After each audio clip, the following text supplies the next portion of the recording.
Исәнмесез, минем исемем Гөлнар Сәфәрова, сез TMTV телеканалында баручы музыкаль реалити-шоу «Яңа йолдыз» проектын карыйсыз. Әлеге проект Татарстан Республикасы Президенты Рөстәм Нургали улы Миңнеханов ярдәме белән гамәлгә куелды. «Яңа йолдыз» 3 проектының барлык ярым финалистлары билгеле.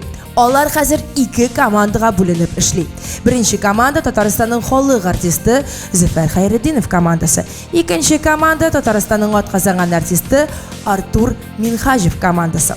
Яңа йолдыз проектында катнашкан егет-кызлар бүген Артур Минхажевның хитларын башкарды. Һәр вакыттагы шоуларның жюри әгъзалары карый, күзәтә һәм бәя бирә.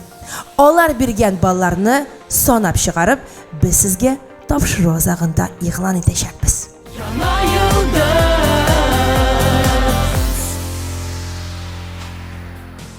Яңа йолдыз 3 проектының ярым финалистлары бүген шул ук жюри әгъзалары каршында чыгыш ясый.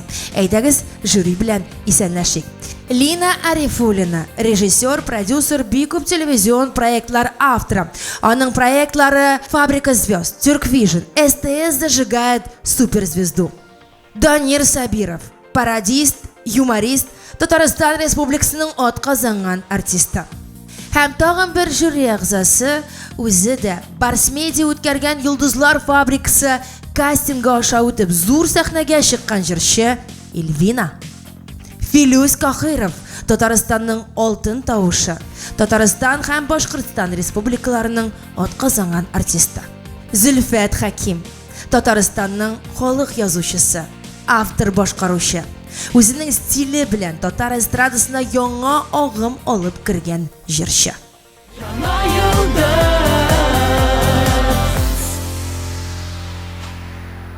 Сезнең бүгенге көндә барысы да яхшы.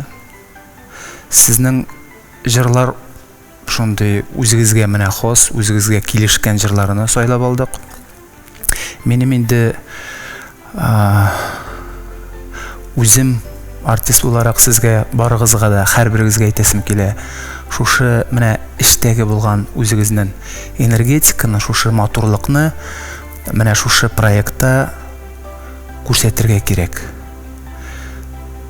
Бүтән көчегез белән менә ничек күңелегез җырлый, менә шулай итеп җырларга кирәк. Рәхәтләнеп. Һәрберегезнең тавышыгыз матур. Мин аны сезгә башта ук әйттем. Тембрларыгыз бик матур. Ошамаган бер кешегә дә бүгенге көндә ошатып җырламыйсыз да, менә миңа бик кирәк иде ул. Һәрберегезнең менә шушы индивидуаль булуыгыз.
Ярым финал. Кемнәрдер бүген проекттан төшеп калачак, кемнәрдер үз юлын дәвам итәчәкләр. Хәзер без бик тә шәп команда Артур Минхажев командасы белән аралашып алырбыз. Хәзергә команданың лидерын Артур Минхажевның үзен бирегә чакырабыз. Артур әфәнде, рәхим итегез бирегә, рәхим итегез. Сәлам. Ассаламу алейкум. Ничек кайфларыгыз? Аллага ашкы бик яхшы. Менә әйтегез әле, шушы җыр бүген гомумән алганда нинди җырлар ишетәчәкбез без сәхнәдә сезнең командадан? Бүген иң матур җырлар башкарачаклар безнең финалистлар. Дөрестән дә менә һәрберсе уникаль, һәрберсе шул кадәр матур, һәрберсенең тембрлары, һәрберсе шундый энергия ягыннан көчле. Мин уйлыйм, барысы да бүген матур итеп җырларын башкарырлар дип ышанып калам. Хәзер инде шушы җырларны бүген башкарачак катнашучылар белән, сезнең командагыз белән, һәм инде сезнең ничек дип әйтим инде, шибиләрегез белән дә хәзер аралашып алыйк. Рәхим итегез, команда! Без команда! Сәлам, әйдәгез сәне шәбез егетләр, сәлам. Сәлам, Лия Морис, малай байтырып. Сәлам, кызлар, сәлам. И всем привет. Яхшы, әйтегез әле, егетләр, кызлар, ничек сезнең бүгенге настрой, ничек сезнең гомумән кайфләрегез, кайсыгыз башлый? Әйдә Азат. Бик шәп кайфләр, без бик мотивировандылар инде. Без бик дәртле һәм көтәбез чыгыш ясавыбызны. Без команда исемебездән бик зур рәхмәтләребезне сезгә җиткерәбез. Безнең белән менә шулай итеп заниматься иткән өчен рәхмәт сезгә. Рәхмәт үзегезгә. Инде бүген кемнәрдер төшеп калыр, кемнәрдер дәвам итер юлын ансын инде теге хәзер бик тиздән белербез, ләкин шулай да кайфләрегезне төшермәгез, ярыймы? Барыгызга уңышлар телим, һәм инде хәзергә мин сезне калдырып торам, үзегезне генә. Уңышлар барыгызга да. Әйдәгез, кушакланыйк. Бергә круг. Ну что, без булдырабыз. Сез барыгызда әзер. Бүген сез күрсәтергә тиеш бүтән күчегезне, матурлыгыгызны, җырның бүтән менә иштәлеген иштергә тиешләр, күргә тиешләр. Сез булдырасыз. Без молодцы. Раз, два, молодцы.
Менә шулай рәхәтләнеп уялмагыз.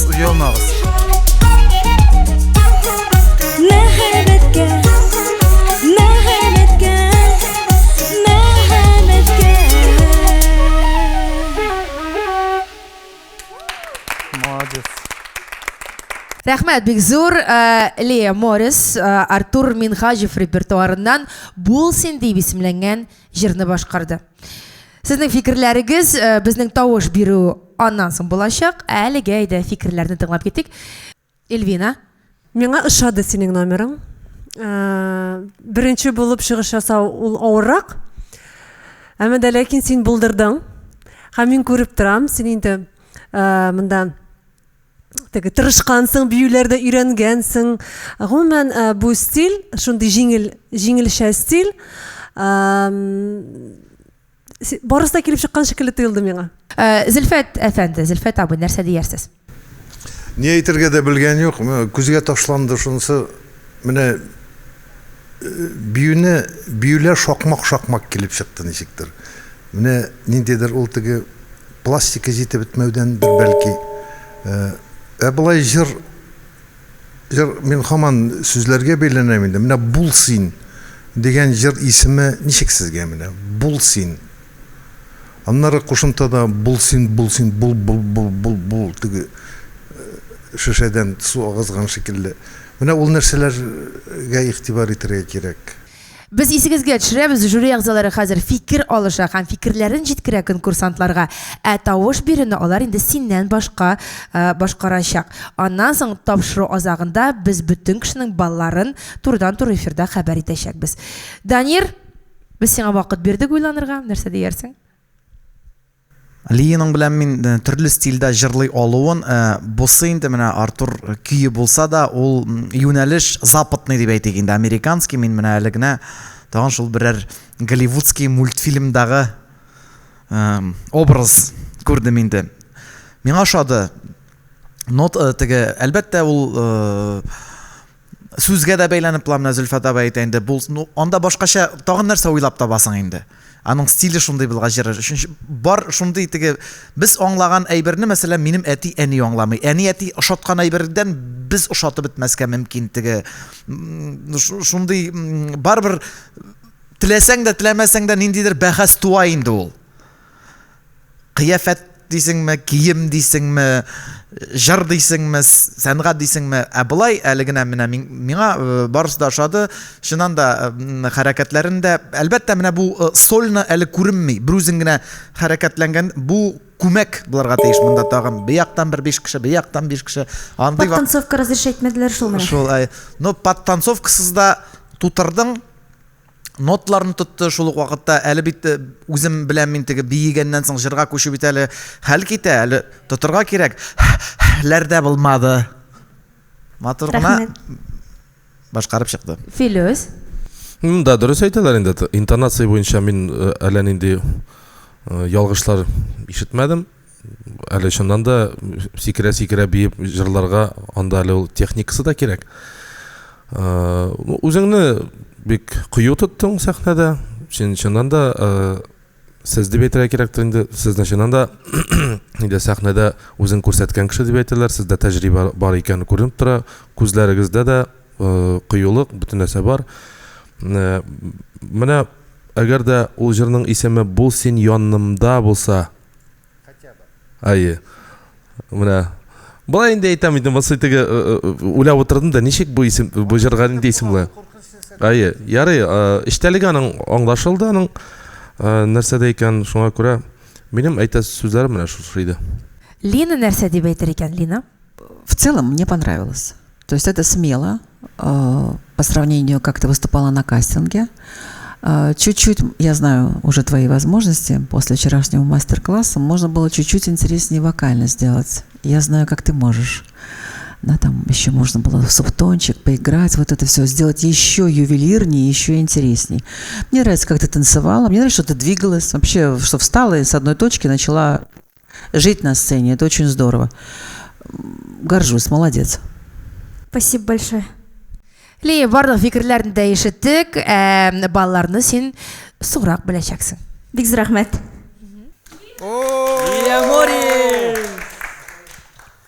Молодец, молодец.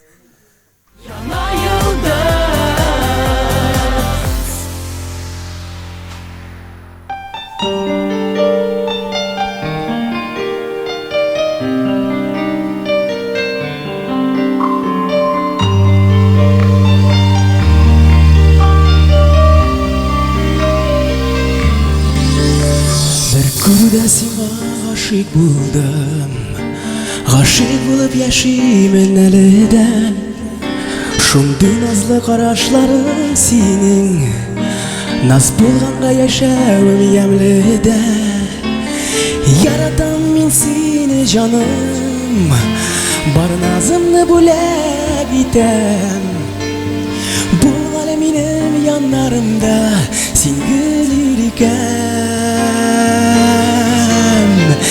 Yaratам min seni canım, бар назымны бүләк итәм. Бұл әлеминем янарымда син гөлер икән. Башкаларны инде синмим хәзер, бергә шакта рәхәт шул җаныма. Җырларымда минем саф хисләрем, кадерлемә сөйгән ярыма. Яратам мин сине җаным, бар назымны бүләк итәм. Бұл әле минем янарымда син гөлер икән. Яратам мин сине җаным, бар назымны бүләк итәм. Бұл әле минем янарымда син гөлер икән.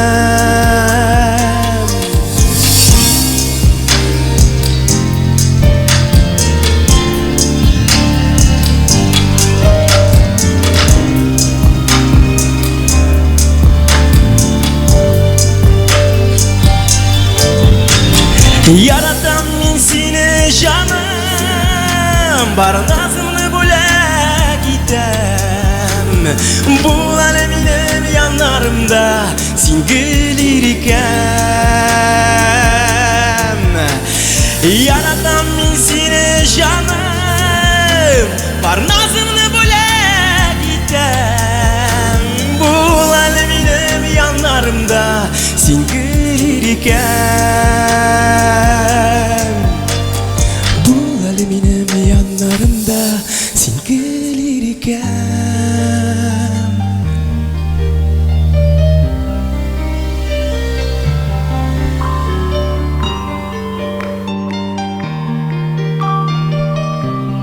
Бұл әле янарымда син гөлер икән.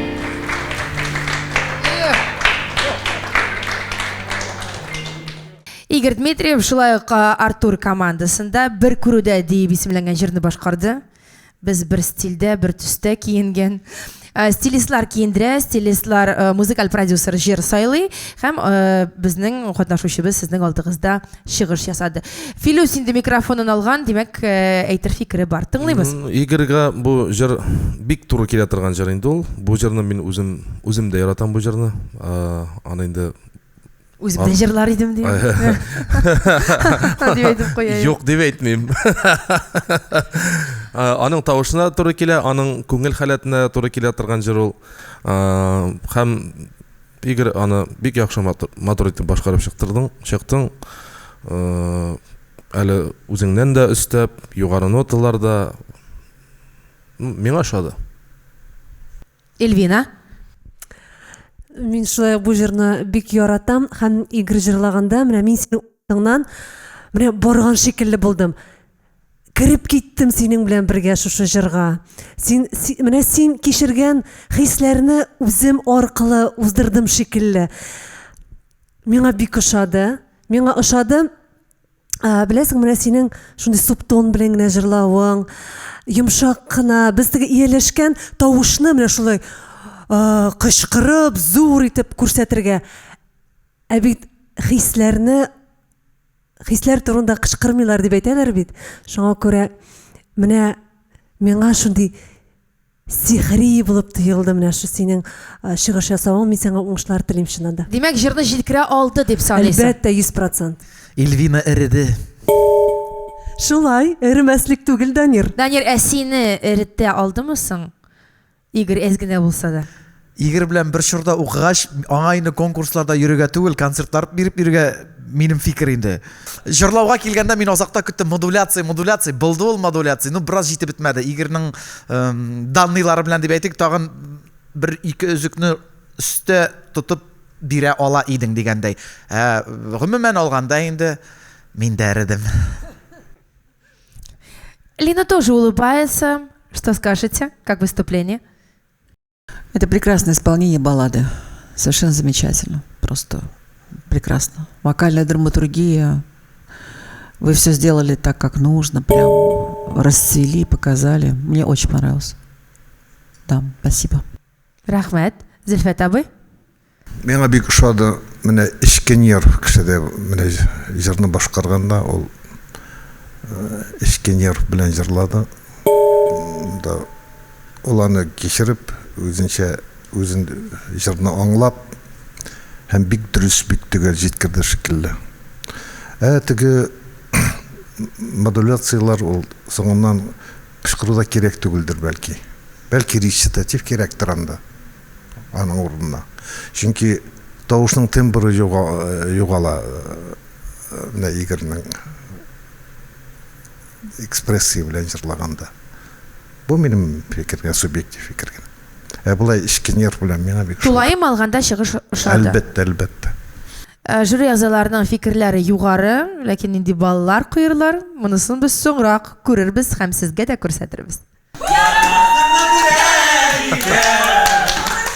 Молодец, молодец, молодец. Вообще молодец.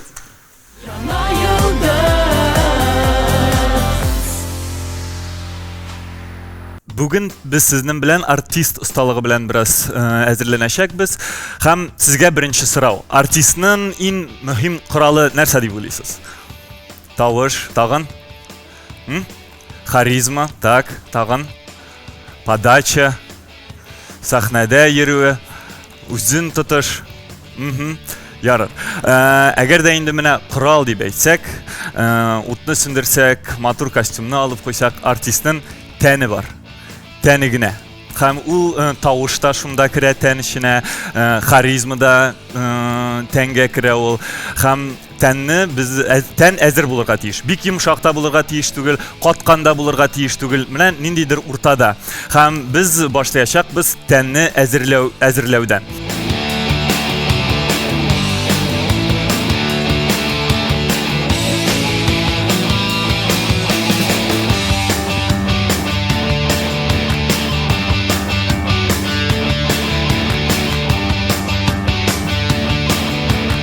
Biz bu tıştan tənni əzirlədik, qızdırdıq. Hazır özümüzü tən işindən əzirləyimiz. Sizə 15 sekund baştan alıp özünüzü ayaqqa qədər tikşirəsiz, həm yumşartasız təninizini. Расслабляйтесь. Просто вот прям tikşirəsiz, fikir bilən tikşirəsiz, həm hər bir mышцаны расслаблять итәсез özünüz. 15 секунд sizga tekshirig'iz o'zingizni bir qoyada qotmasin uchun, чтоб nigде зажимов не было. Вот mana shulay. Biz akringina ularni tekshira boshlaymiz. Qaraymiz. Nechik etib yumshagan artist. Mana qo'l qotgan, ul sezila. Aytamiz. Вот, yumshat. Вот. Avraydi qo'l, ul yumshargan degan so'z. Qo'llarni ayaklarını gittik.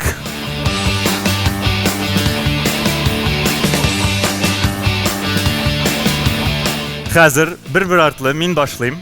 Mına bulay tip tügerek boyunca, bütün ten boyunca kichkina gina tışkan yigirib jüri. Ham şul tışkan yigirüden bizning ten de silkineşek, yarar mı? Lakin ul tışkan bulay gina yigirmi tavuş bilan yigire. Nindi tavuş? Ko'rsatam. Aydagiz, mına şulay tip yumshaq etib bastık. Tizler yumshaq. Barmaqlarını mangayga qo'ydik. Алар тамчы кебек бит буенча агыла. Һәм үзебез белән иякне ала. Ияк йомшак. Кулларны тоттык. Һәм иякне үзегезнең табигый тавыш белән, күкрәк тавыш белән силкетәбез. Молодец. Тагын.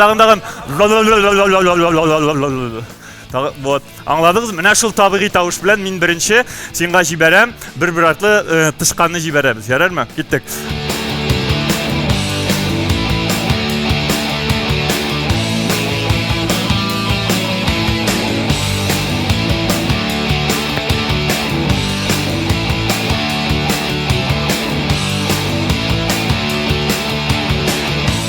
Самурай дигән упражнение.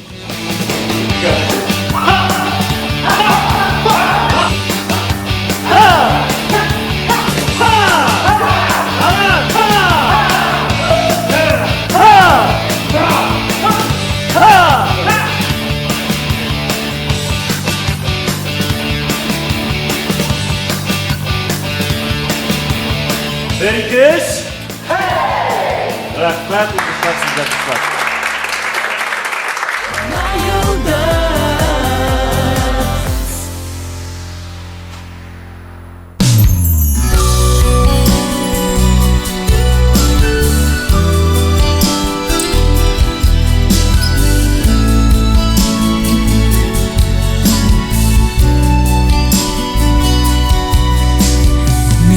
Şeylerde мәңгі қалыр идем. Қышлар жиде, қарлар явашу. Әрмеділі йөрәк тыңлап қалғаш. Сау булашқан құшлар авазы. Yüreğimde sağış kaldı gözden. Min geleceği bulan delimin. Canım eridi ıslar etken sözden. Kumnelime жылы ezlimin. Şeyler izlep minde gider idem. Газиз туған жерім қалашу. Жанымы қабыл етмей сылықларны. Қар буранлы қыштың ауасы. Yüreğimde sağış kaldı gözden. Min geleceği bulan delimin. Canım eridi ıslar etken sözden. Kumnelime жылы ezlimin. Yüreğimde sağış kaldı gözden. Min geleceği bulan delimin. Canım eridi ıslar etken sözden. Kumnelime жылы ezlimin. Canım eridi ıslar etken sözden. Көңіліме жылы ezlimin.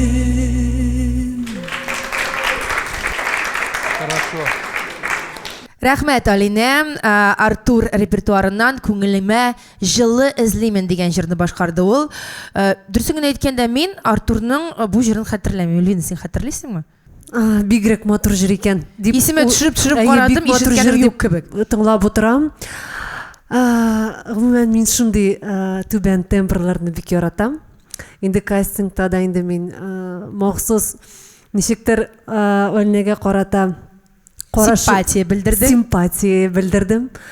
Бәлки үзем дә теге шундый тавышлы булгангадыр, белмим. Андый тавышларны тыңлау бит ул рәхәтрәк. Әйе, шулай рәхәт. Һәм гомумән аның образы, аның җырлавы барысы да туры килде. Сиңа уңышлар телим, бик матур кыз син. Данияр, бүген Эльвинага нәрсә булган? Ул шундый хисле, ул шундый кәефле. Мин матур кешеләрне бик яратам. Сиңа да аның кәеф дулкыннары килеп ирешеп торамы? Әйе, аның ирегәнлеге мине дә иртә. Жылысы килә.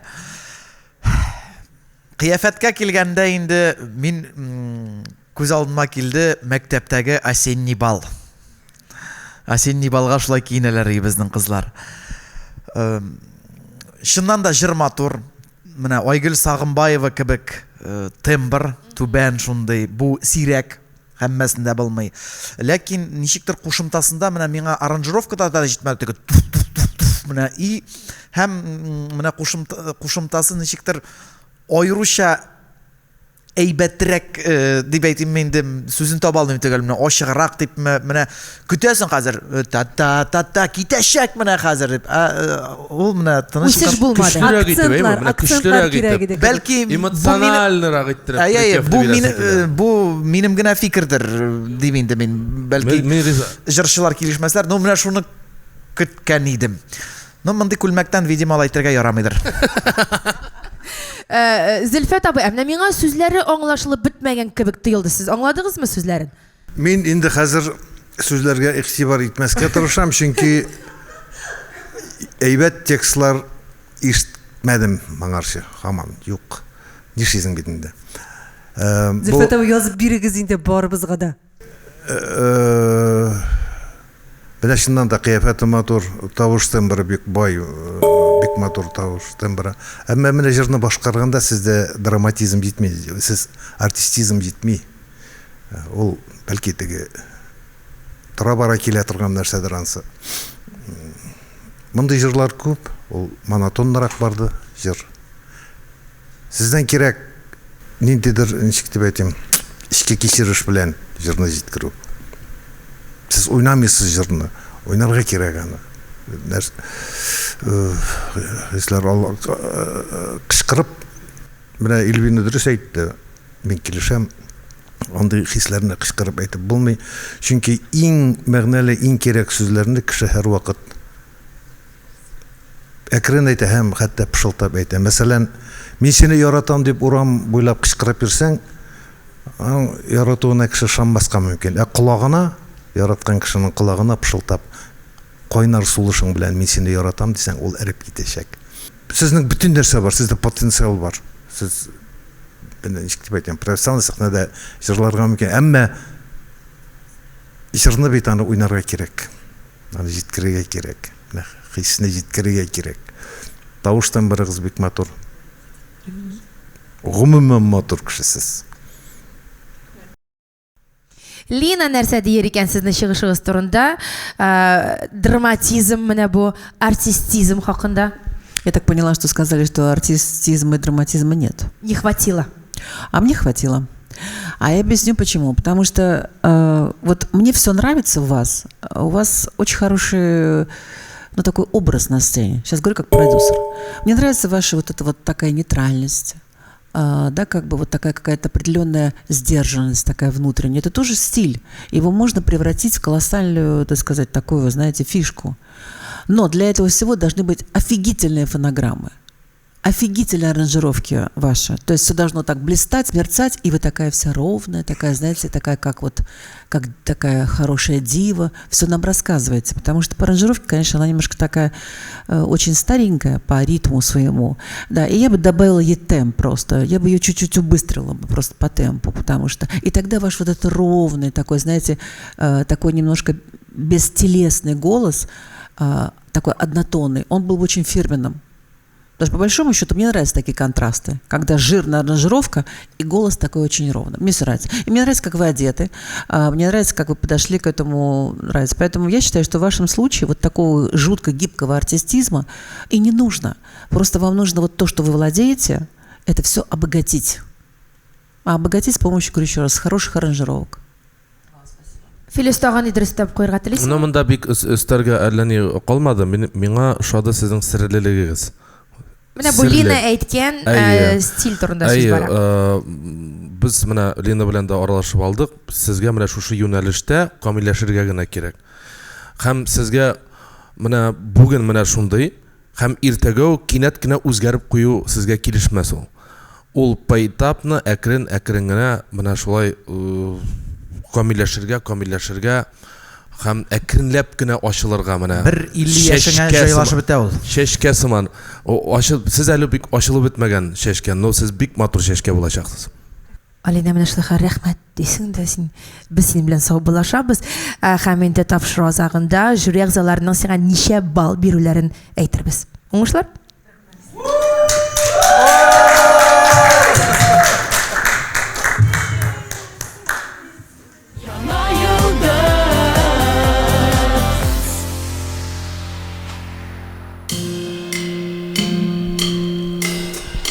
Мин сине ишетмим, Сен мені ишітмейсің, мен сені ишітмейм. Бұл дәріс Әзір сен кімсің? Енді мен тұрмай алмайм. Мен сені ишітмейм. Бұл дәріс Мен тілім назлы язларды тирән етер. Бір суларға, сулашаларға. Исің кетмесін бірден сенің янымға. Келгеніме, жеңілгеніме. Сен менің бәхетім біздің ұшырашуыл язмыш. Беклеген хислер езағын юлар табып ашалдың. Яратам дейіп қышқырасың келе. Сен өзіңді біләсің тек негедір. Хаман шегінесің ізләмей ғайыплені. Бірді біз, бірге көпірлер. Әйда тізі біз, кел яныма мені. Ішіт, бір суларға тілем яздарда. Яқылашама сен, шегінме сен, шегінме. Яқылашама сен, шегінме. Өткенлерге тик өкінбе. Кім ғайыплы, кім ол бит мен генә. Яқынлашама сен, шегінме, кім ғайыплы дейсің. Ол мен генә, не болса да көз алдымда езің. Тауышыңды ешіктім, қайда болсам да кетем. Яқынлашама сен, шегінме, кім ғайыплы дейсің. Ол мен генә, не болса да көз алдымда езің. Тауышыңды ешіктім, қайда болсам да кетем. Бұлытларға ой бірілі, яңғырларда қалған қышта алдашқан бұғай. Игтибар етме кайфыма, кіре алмаймыз халетіме. Сұраулар бересің, ғайыплені іздейсің. Ол мен генә, ғайыплы мен генә. Яқынлашам, шегінме. Мен яқынлашам әйтер, сен шегінме. Өткенлерге тик өкінме. Кім ғайыплы, ол бит мен генә. Яқынлашама сен, шегінме, кім ғайыплы дейсің. Ол мен генә, не болса да көз алдымда езің. Тауышыңды ешітем, қайда болсам да кетем. Яқынлашама сен, шегінме, кім ғайыплы дейсің.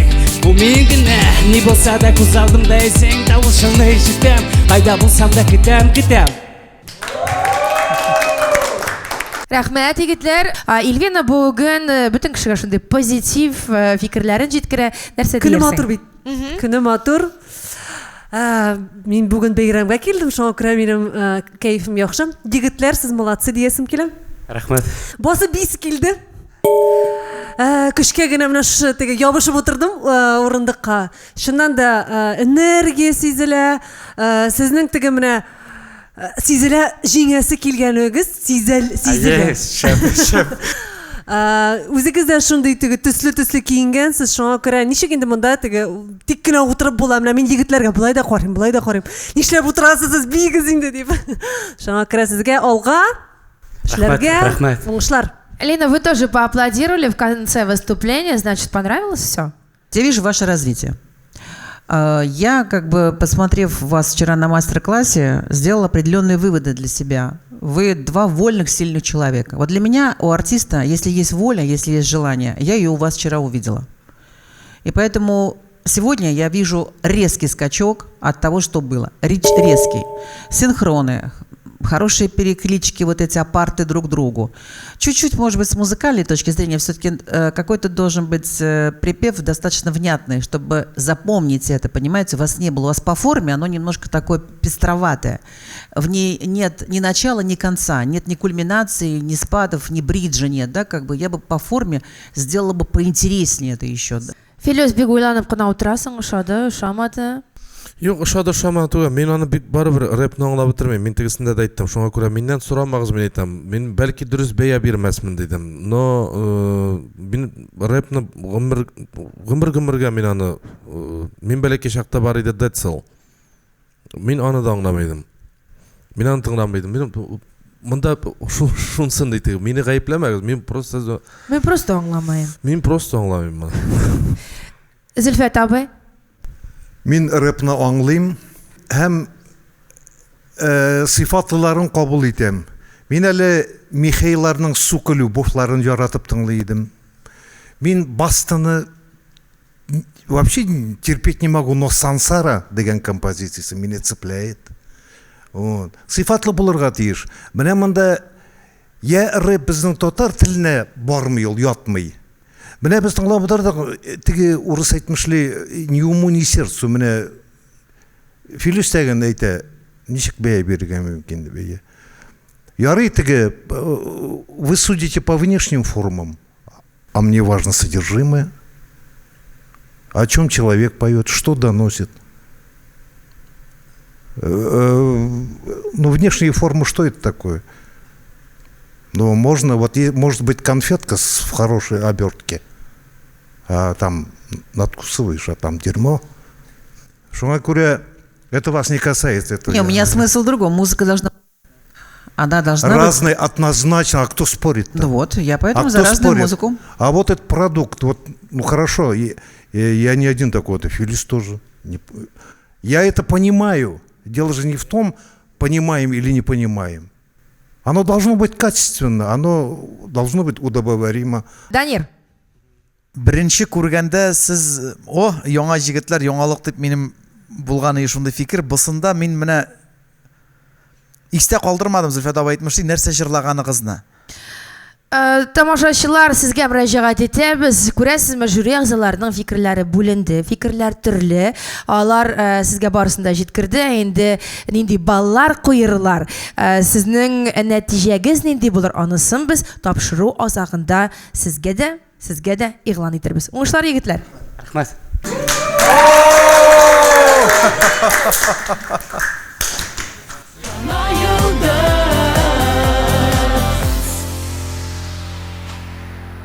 Так, ну что, всем добрый вечер. Хочу с вами вот про что поговорить. Первое. Что вы хотите от меня услышать? Здравствуйте. У меня вопрос. Как вести артист себя на сцене? Дурацкий ответ будет никак.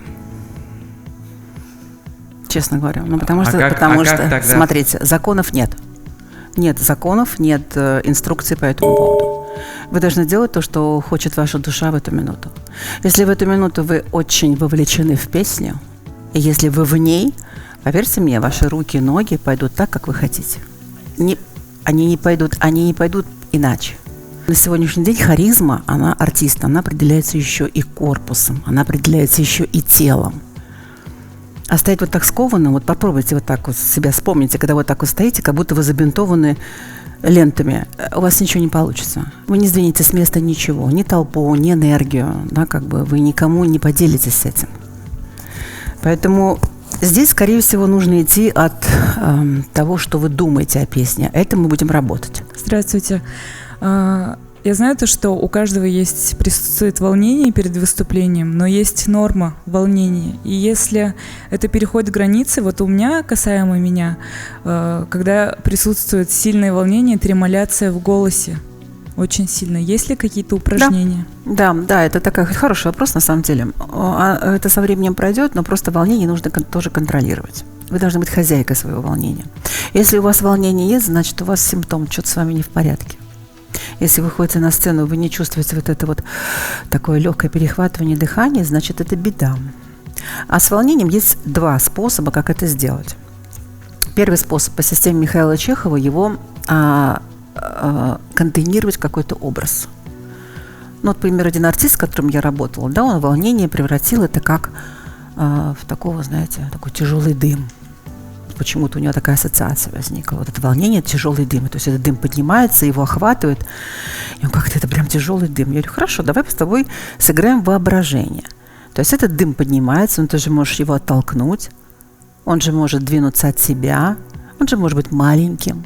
Или, допустим, одного артиста, тоже известно, просто не буду называть фамилию, у него волнение – это дракон. Я говорю, здорово, конечно, такая, знаете, человек и дракон. Я говорю, как зовут этого дракона? Он такой, Саша, задумался, не знаю, я говорю, придумай ему имя. И он такой, ну пусть он будет Ники. Я говорю, отлично, давай поговорим с Ники. Ники, ты клевый, хороший, ну отойди, пожалуйста, чуть-чуть в сторону. Сейчас мне нужно выступить. А еще лучше дай ему какую-нибудь баранку, пусть сидит, чай пьет. И в эту минуту этот известный артист стал улыбаться и смеяться. Я говорю, поговорите со своим волнением. Оформите его во что-то, и с ним можно договориться. Это удивительная штука, но она обалденно работает. Такой момент. Я, возможно, в себе уверена.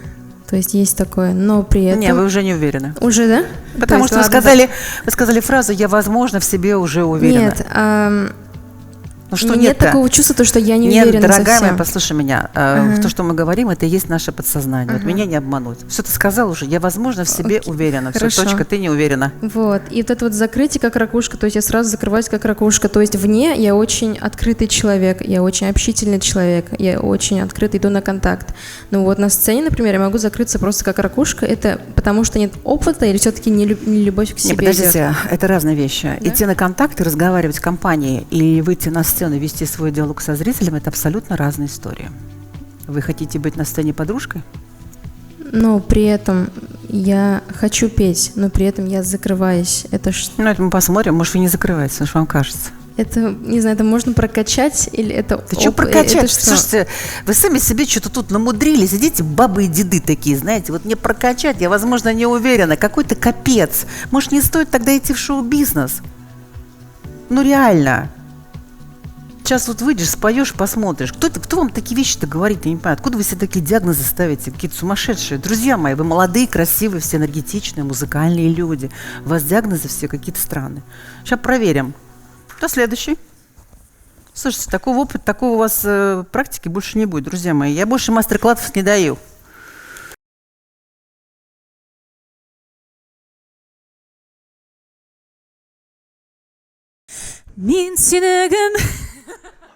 Вот так споет. Мин сені гөмірім бойына Ашықлап барармын жерлерден Үзілсе барасы юларың Урырмын мен көпіргілерден. Стоп. Так, ну-ка, меня интересует ваше профессиональное мнение. Как вам исполнение? Только давайте честно.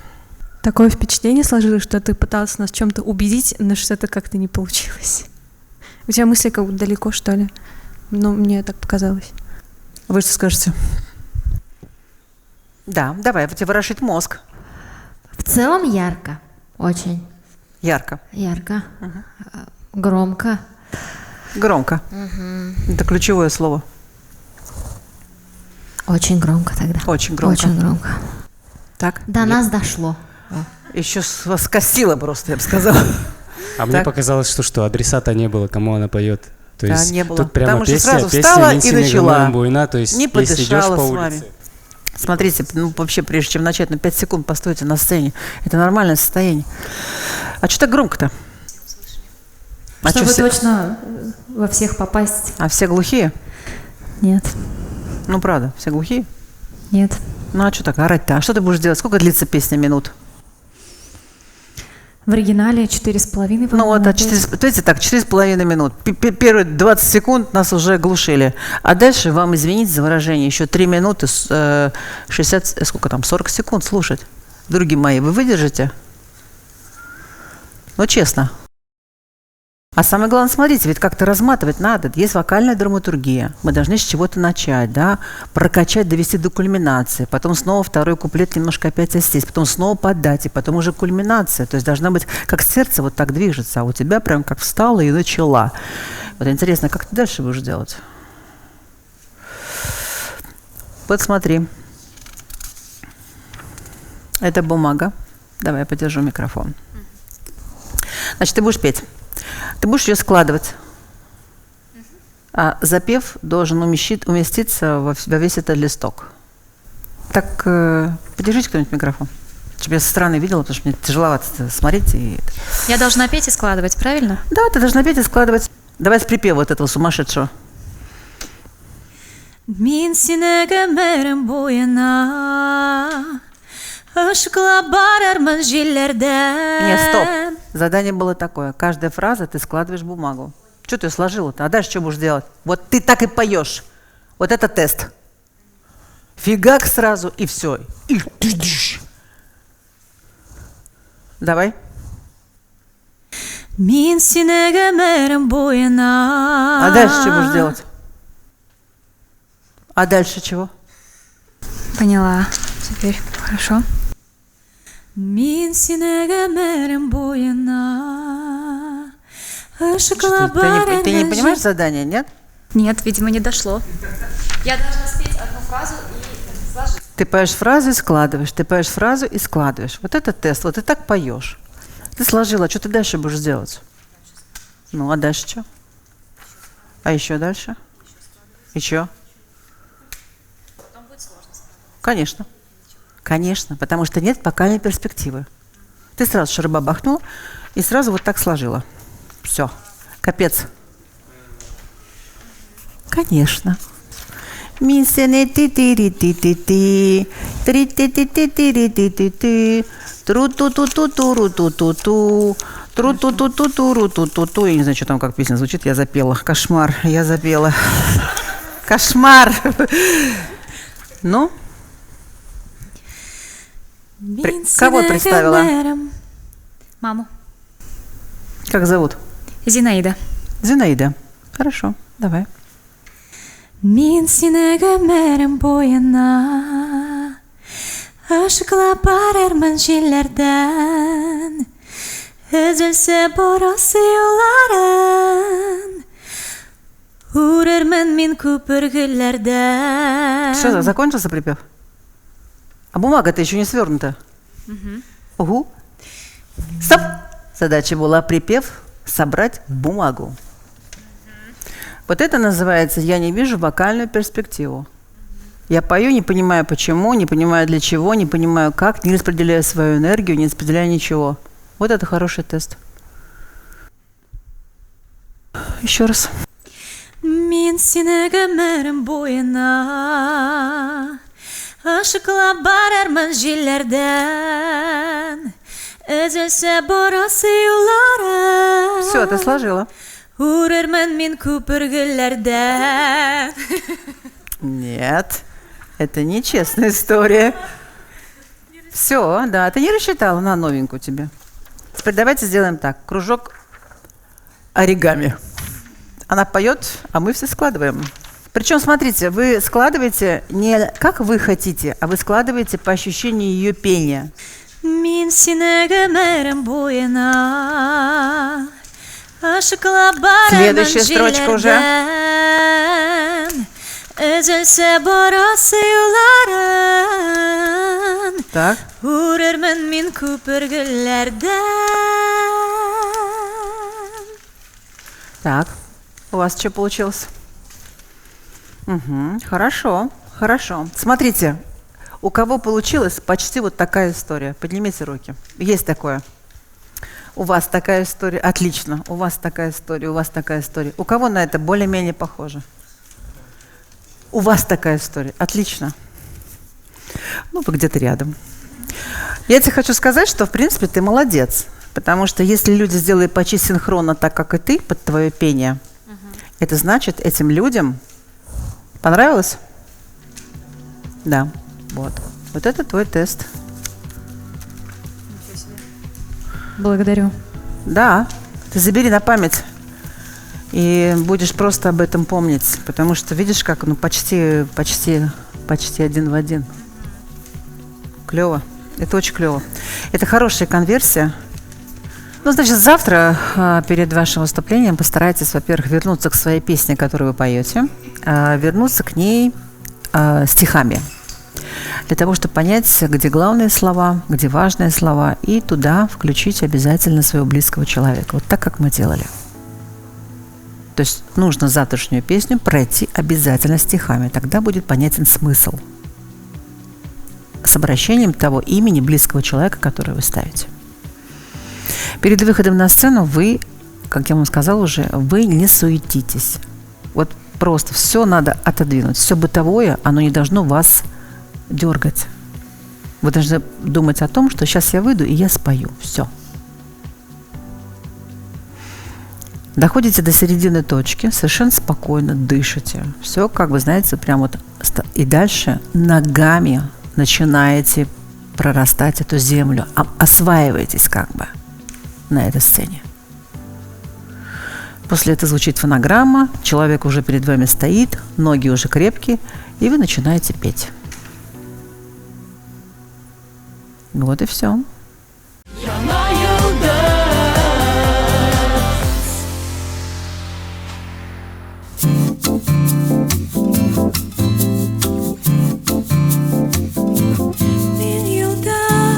Sen koyaşqa kim yoldaş Yıldızның көкләре қараңғы Мен күндә сен белән Нишләргә күн белән төн бутай араны Мен тәме сен yanıma kilen Öpkeler dumanı daralsan Nigene diysen de Gitsen de girsen de Senin de sen bulup kalasan Men qaray sen yağır canıma Yüreğim buz bulğan tügelmən Men salqın, sen qaynar Həlimni kim anlar Jay bulab, jelatsin көңілні Men təmiz sen yanıma kilenli Öpkeler dumanı daralsan Nigene diysen de Gitsen de girsen de Senin de sen bulab kalasan Tara-tara-ta-tay Tara-tara-ta-tay Tara-tara-ta-tay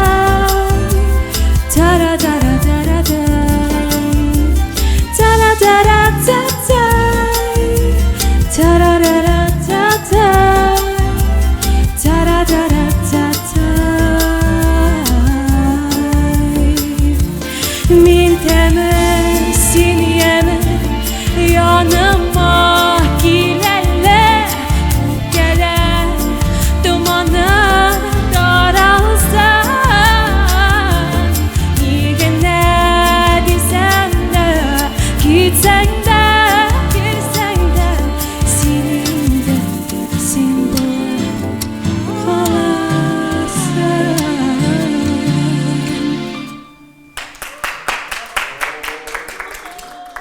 Aliya рәхмәт. Жюри әгъзалары бе'игътибар белән тыңладылар, но тыңламый мөмкин дә түгел, чөнки минемчә ул шундый җиткереп җырлады. Данирга карап, кирәкле вакытта Филүскә карап куйды. Данир, ну ничек киеме ошадымы сиңа Алияның? Чөнки беренче чыгышында кастингка килгәндә син аны бетереп ташлаган, инде шашлыкка килгән мәллә ул джинсылар кигән, толстовкалар кигән дип менә сиңа леди. Әйбәт. Шундый Relax FM радиосы тыңлап Радио куйган кебек булды миңа да. И җиктем теге мин тәме, син яме менә Ул мин тәме дигәндә Данирга карады, яме дигәндә Филүскә карады. Секс по телефону татарча булды.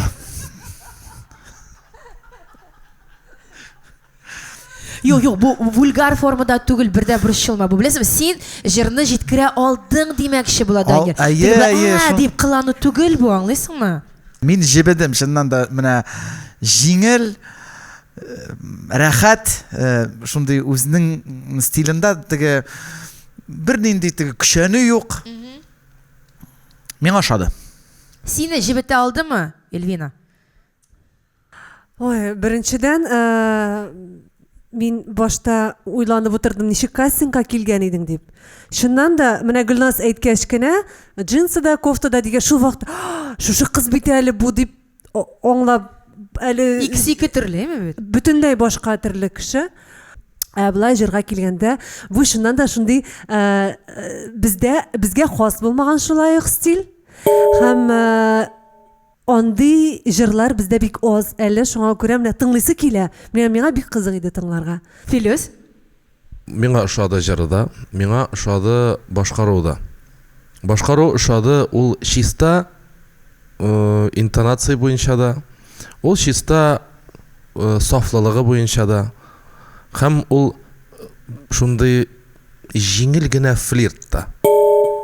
Менә булар барысы да булды һәм башкаручы буларның барысы да менә мәсәлән миңа җиткерә алды. Зөлфәт абый, сез дә микрофонны алгансыз, рәхим итегез. Миңа да бик ошады. Монда күңел грациясе булды бу җырда. Гармония. Монда мен курыкмыйча әйтәм, менә 5 номер тыңладым. Миңа иң ошаган номер шушы әлегә.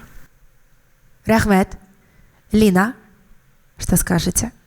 Ну, я скажу немножко ложку дегтя. Ну, все говорят, хвалят, мужчины вообще куда-то улетели, еле поймали их на стульях. А при таком исполнении, вот таком по подаче такой, да, вокальной, по аранжировке все очень неплохо, хорошо, но ваше тело и ваш корпус, ваши руки должны быть другими.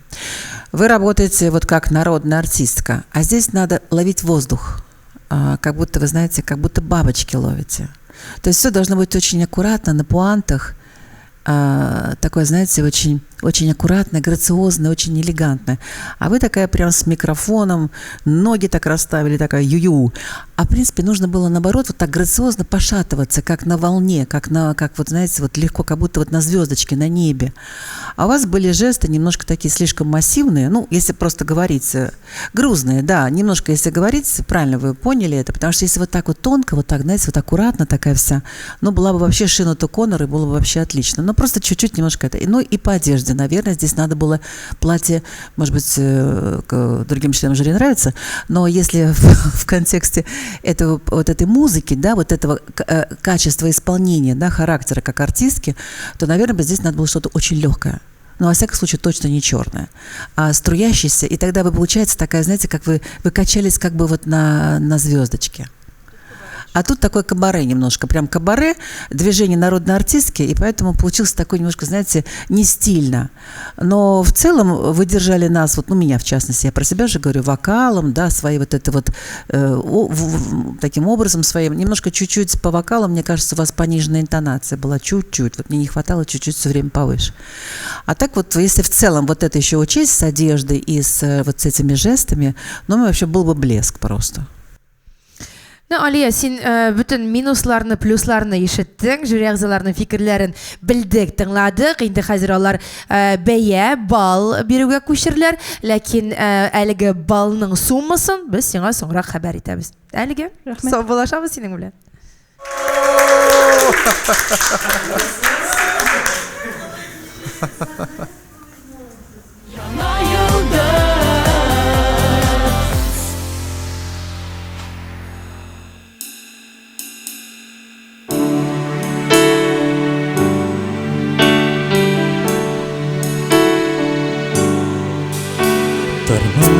Мәшәкәте ташлап, таң алдымнан бер үзем бик сағынып кайтып барам.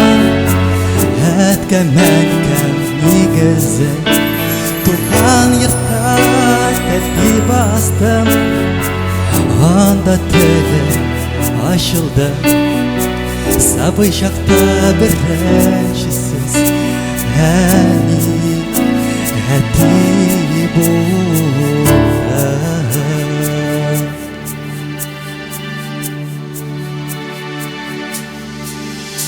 Вакыт үзәккән итә, бер булмыш ул бәйләнеп, каршы алучылар кими, кайткан чакта әйләнеп, туган йортта тәпи бастым.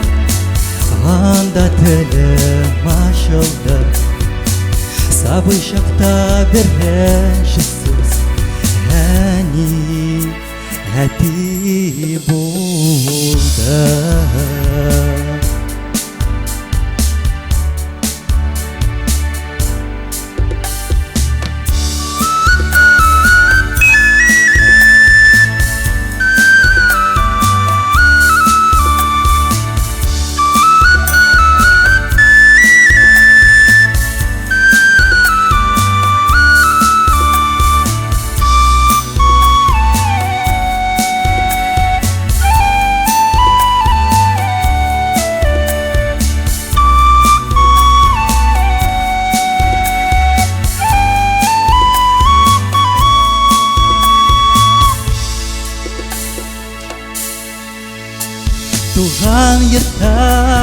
тәтті басты анда тілім ашылды сабы шақта бірінші сөз әне әтті болды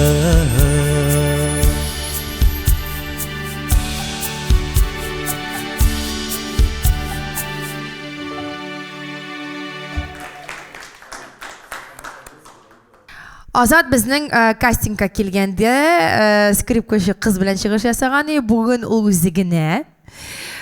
Данир, ничек сиңа Азатның чыгышы? Туган якка дип исемләнгән җырны башкарды ул шулай Артур репертуарыннан. Миңа ничектер каушадыңмы әллә син? Каушарсың монда, тегендә уйнап алырга кирәк, монда уйнап алырга кирәк, җырлап алырга кирәк. Бөтенсен бергә бер номерга тыгарга тырыштым. Каушадым, чөнки мин һәр чак пианинода уйнап җырлый идем. Бу минем өчен Рушия әйткәндә выход из зоны комфорта, шуңа күрә әзрәк миңа. Менә чыкмаска иде сиңа. Син башыннан азагына кадәр бу номерны инструментта башкарга тиеш идең. Шуңа күрә син менә хәзер трехчастный килеп чыкты синең теге бер-берсенә бәйле түгел.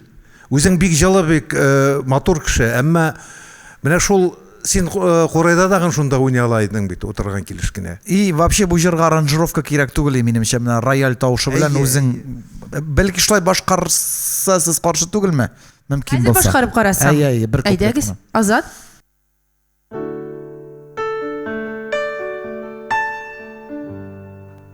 Бер куплет. Тормыш мәшәкатен ташлап таң алдыннан бер үзем бик сагынып кайтып барам әткәмән Булды. Рәхмәт. Менә шушлай бик органично, бик мотор булыр иде. Минем фикер, менә булай булса, менә син үзеңнең казаныңда в своей тарелке дип әйтегән дә русча әйткәндә. Бая белмим теге Курай Мин монысын да эшли беләм, монысын да эшли беләм кебек. Менә ул күренде, ул күренергә тиеш, итергә тиеш без мәсәл. Монда теге Зөлфәт абый әйтмәш 3 часть булды. Чыннан да шулай итеп күренде ул. Менә Азат, менә мин фортепианда да уйный алам, шулай Курайда да уйный беләм. Теге барысында бер номерга тутырып салганнар. Дөрес түгел ул. Һәрбер номерның үзенең изюминкасы булырга тиеш. Менә синең уйный белүең ул инде изюминка. Филис, бик каты карап утырасың үзеңнең папкаңа, баллар саныйсың бугай, тегеләй дә куеп карыйсың булай да. Юк, мин Әлегә балны әйтмәсәң безгә фикереңне әйт. Юк, фикерем монда бөтенесен әйтеп үтерделәр, монда артык сүз кыстыру кирәк түгел. Лина. Я честно не поняла. Ну, как-то вот мне не собралась целостная картинка. Вроде все играешь на духовом этом инструменте, на клавишных, а вроде бы поешь, но вот у меня не было ощущения какой-то вот собранной большой одной картинки. Вот это, наверное, вот нет, так сказать, вот этой вот истории, да, А да Я, почему так, зачем. Все понятно, все хорошо, все очень мило, как бы, да, но что-то вот я не увидела такого вот, говорю еще раз, яркого, целостного. Спасибо, рәхмәт, фикерләрне белдек. Тагын өстәп куясы сүзләрегез булмаса, без инде тавыш бирүгә күчербез. Тавышны жюри әгъзалары үзләренең папкаларында, үзләренең битләрендә бирә. Аннан соң инде без аларны сезгә игълан итәбез. Азат, синең белән әлегә саубуллашып торабыз.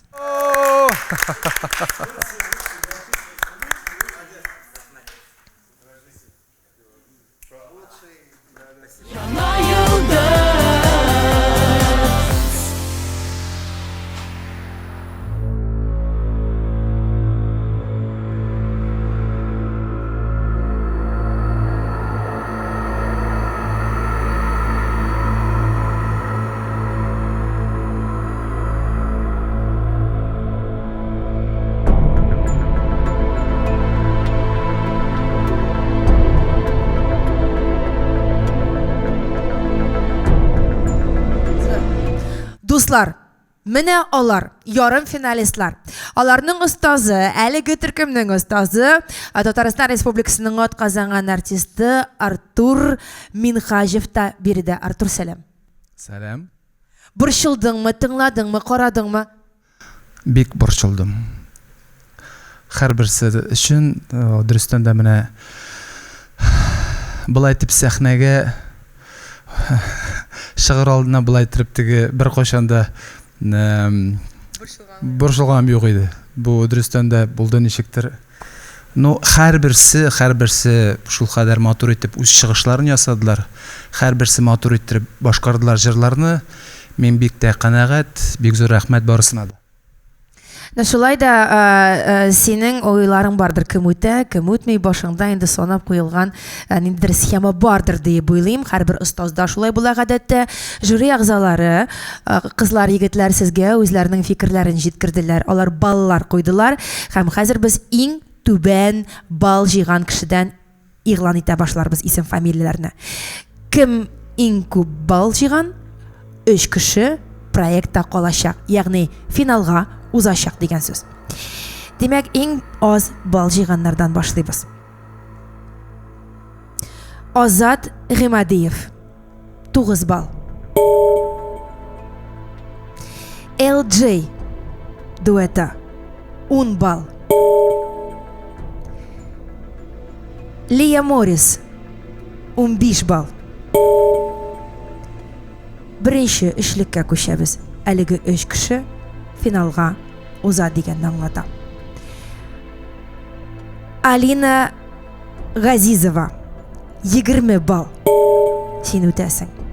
Алия Габиева 25 балл. Син узасың. Һәм Игорь Дмитриев 26 балл. Син шулай ук финалист. Артур Минхажев төркеменнән 3 кеше финалга узды. Ул Алина Газизова, Алия Габиева һәм Игорь Дмитриев. Димәк, аларны сез киләсе тапшыруда күрә алачаксыз дигән сүз. Ә калганнар белән без бу тапшыруда сау булашабыз. Рәхмәт килүегез өчен һәм рәхмәт катнашуыгыз өчен.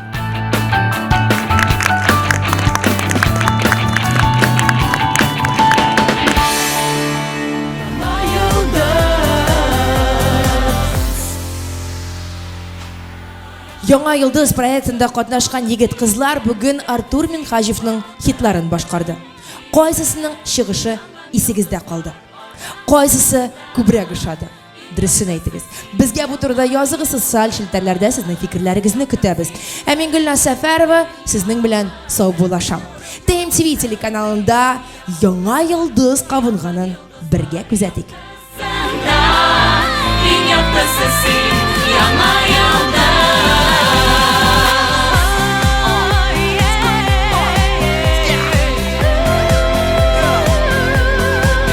Yıldızlar yaktısında, in yaktısın.